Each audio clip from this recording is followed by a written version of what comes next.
left school, I started my first business, which made me a multimillionaire and gave me the life I'd always dreamed of. This statement isn't just false, it's pretty much impossible. The trouble is, many people that want to get rich are buying into this narrative as it's so widespread on the internet. Why?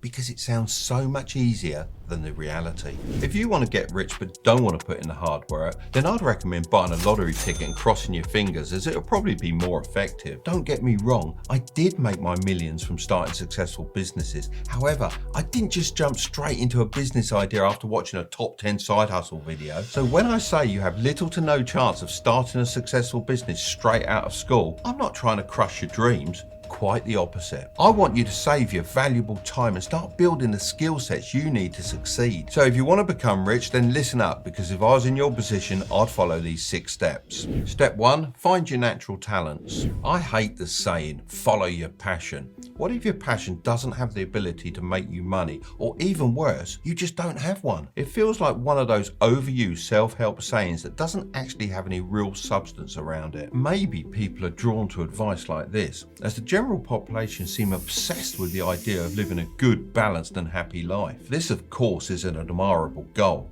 However, a starving artist struggles to make money and they rarely have any of these things. My passion was to become an RAF fighter pilot, but as soon as I found out I needed glasses, that dream went out the window. I could have continued down that path and wasted valuable time. However, I decided to park that passion for later in life, when I had enough money to complete my pilot's license and fly planes for fun. I made this choice as to be truly happy, I believe you first need to fix the money issue, as never having enough can lead to so many more problems down the road. I can tell you this, the journey to making substantial money isn't an easy one. Otherwise, everyone would be doing it. You just have to be very honest about what you're actually good at. Ray Dalio, owner of the world's largest hedge fund, Bridgewater Capital, says that you have to find your game.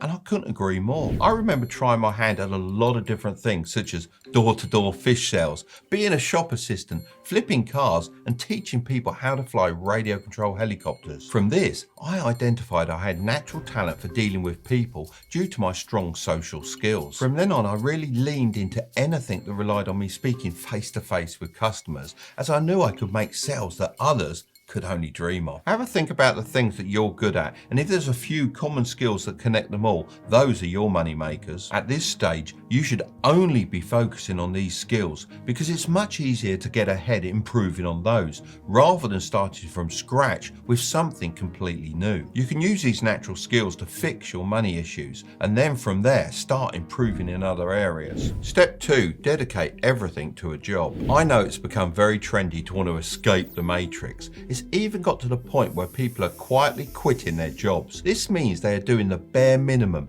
keeping all their energy for their side hustles. Although I understand the thinking behind this, doing the bare minimum is something that should never be celebrated. That is the type of mindset that ensures you'll never be successful, because the way you do the small things is the way you'll do the big things. When I was working as a carpenter, I'd have days I just hated, but I knew a sour attitude wouldn't get me anywhere. Even a job like this can give you the opportunity to practice important skills. I learned woodwork, technical design, quoting and customer service. I always believed in the phrase work to learn, not to earn. When I worked in a factory, I would always ask questions and try to figure out how it all worked. This later came in very handy when I was traveling the world looking for the perfect place to manufacture my own products, as I knew what I was looking for. My experience as an assistant in a radio controlled model shop helped me learn sales, communication and organisational skills that I'd later train to my employees in my own shops. In your current job, try to understand why things are the way they are without trying to argue or question your boss. By looking just a little bit deeper, you can find there's a reason why pretty much everything is the way it is. If it's good, keep note of it. If it's bad, also keep note of it. I'll explain why later. Step 3. Nurture your contacts and your image. These two really go hand in hand, because if you don't have a good image, then the people you want to connect with won't want to be your friends. It's harsh but true. We often make a quick assumption about a person, right or wrong, after meeting them just once. Nowadays, due to social media, you don't even have to meet someone to have an opinion on them. So how you present yourself in person and online is very important. I mean, think about some of your favorite YouTubers. They all have something that makes them stand out. For me, it's my old age. And of course my wisdom. Take your strengths from step 1 and try to find a way to show them off when you meet a new person and leave an imprint in their mind. After failing to qualify for the Helicopter World Championships in Austria in 1993 and being absolutely devastated, I devised a plan to make sure that I made an impact. I noticed a loophole that would allow me to attend as the team coach. Once I secured my place, I loaded my model helicopter with a secret weapon, and after the final competition, I executed my plan. I flew the first ever model helicopter firework display. Everyone was in awe. The helicopter flipped and soared through the sky, followed by a glittering trail of sparks and explosions. I was featured in many newspapers and TV shows, leading to me making a bigger impact than any of the competition winners.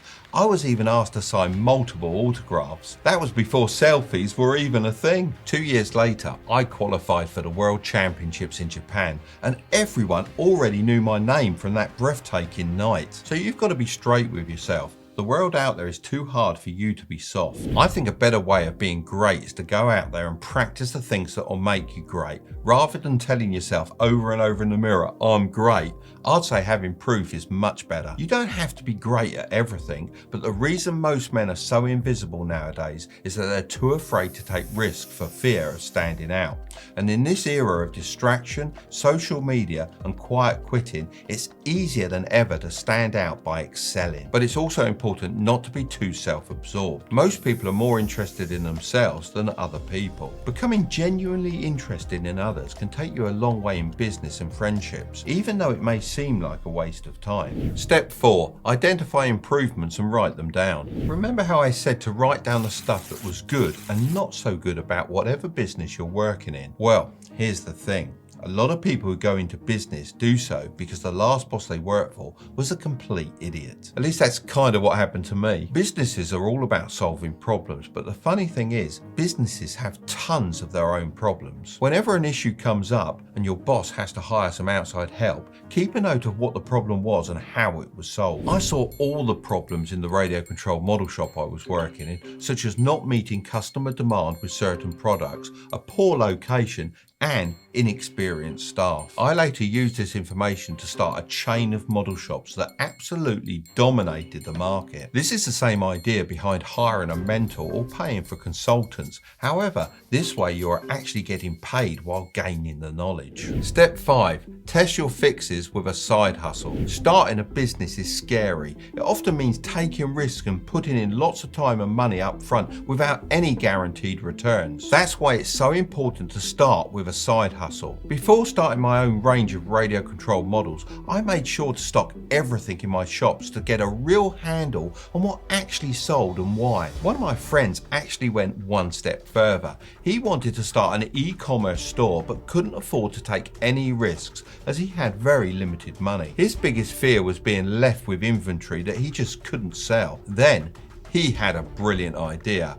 What if he tried to sell a product he didn't have? He first tested this out with resistance training bands from China. But instead of buying them and having them shipped over, he just listed them for sale. When the orders came in, it gave him proof that the product was sellable. So he refunded all the orders and decided to buy the product after he knew he could sell it. He was able to test so many products using this approach. One of the most important parts of the testing process is measurement. What gets measured gets managed. That's the reason why elite athletes always measure their stats. There's this idea now in startups called the minimal viable product, or MVP. The term was coined by the CEO of a gaming business. Basically, They had the rough idea for the game but left the details and the path of development largely up to the feedback of the users. What was once a very scrappy and buggy game ended up becoming pretty amazing by just listening to the feedback and making constant improvements. Testing your idea could be as simple as just asking users what they think of it in a Discord or a subreddit. It's worth remembering though, the opinions of those that matter most are the ones that buy your product. And you won't know who those people are until you start selling on a small scale. Often you'll find that 80% of your results are due to 20% of your side hustle. This rule applies to many more things, such as 80% of traffic accidents are caused by 20% of drivers. 80% of wealth is controlled by 20% of the population. 80% of a company's productivity is due to 20% of its employees. And there are many more examples. Step 6. Launch your business. Now, before you start saying I clickbaited you with the title, hear me out. If you have followed all the steps I've talked about in this video so far,